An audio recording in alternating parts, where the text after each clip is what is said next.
Ari, the final hurdle has been cleared in Canada's Grocery Code of Conduct. Yes, Melissa, and hopefully this will mean maybe cheaper prices at the grocery store, at the very least, a little more competition to make it a little easier for shoppers like you and I to have just more options out there. So this announcement comes today after the announcement in Whitehorse from the federal, provincial, and territorial agricultural minister. And in the meeting, they announced that Walmart and Costco agreed to sign the document, joining Loblaw, Empire, and Metro. The Grocery Code of Conduct, it's been several years in the making. It's meant to level the playing field for smaller retailers and suppliers to encourage fair negotiations. So hopefully that will send a trickle-down effect to consumers and give you more options and hopefully better prices at stores like Loblaws, Sobeys, and many others.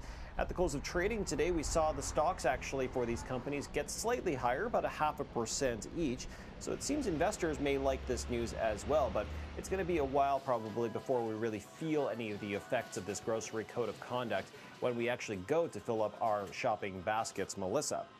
Okay, now we're getting a closer look at who's winning and losing the streaming wars tonight, particularly when it comes to Netflix. Yeah, some big results came out from Netflix after the closing bell today, Melissa, and it actually was pretty good news for the second quarter.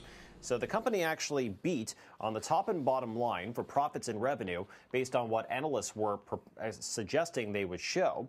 But what a lot of people were looking for was how many new subscribers did Netflix add? Well, it was more than expected, 8 million net new subscribers in the second quarter. And get this, they saw a 34% increase in memberships for the cheapest tier, which features ads, compared to the first quarter of the year. Of course, Netflix was cracking down on password sharing, so that could represent a lot of people that gave in and said, you know what, all right, I'll get a Netflix account, but I'm going to start with the cheap one with ads, and then if I don't like the ads, maybe I'll buy the premium option at that point or the mid-tier. The thing is, Netflix is actually planning to phase out the standard mid-tier option that features no ads in the U.S. and in France. There's no news yet if this will affect Canadian audiences, although you have to imagine if it's successful that it will happen. The question is when.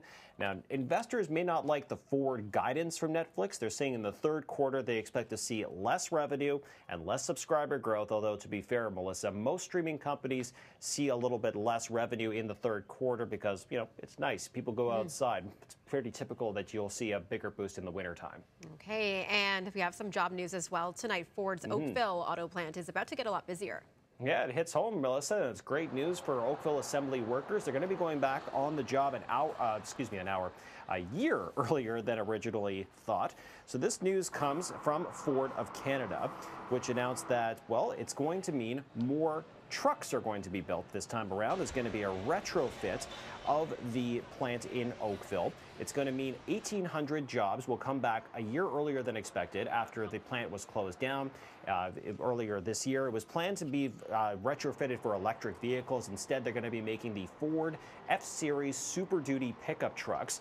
They happen to be a very high profit for Ford. So there's going to be 100,000 net new units added to the market because of this, and a lot more people are going to be going back to work, Melissa. Okay, well, thank you so much, Ari. We will speak to you again tomorrow. Speak to you then.